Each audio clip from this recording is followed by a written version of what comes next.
hồn náo nào anh xin mang đôi răng gần đi lẽ cô rừng để anh ra cần anh xin nàng ra lại đi thân chung thấy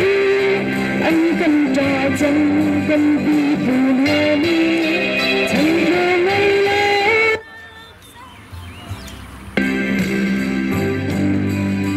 cánh xiềng lên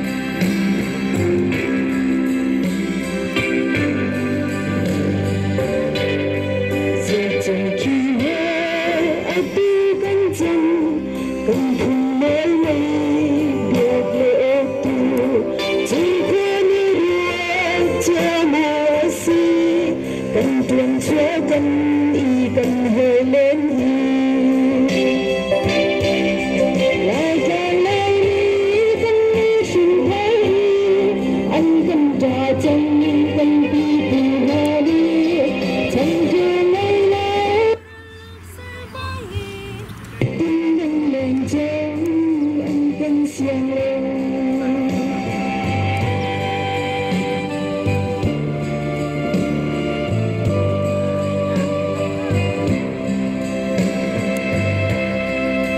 hãy trên hứng đi tới bước đi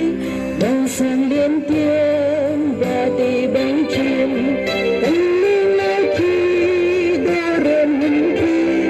van tôi có râm vùng chùa mà ti ngàn phan lại đi thân đi chung thấy anh cần trà chân cần đi từ hoa đi chẳng về ngày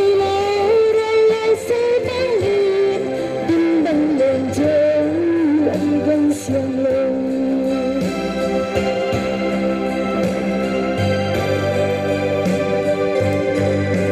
miền chiều mây van nát như nhà lại như cánh rừng bình chung á hiền anh cánh xiềng lên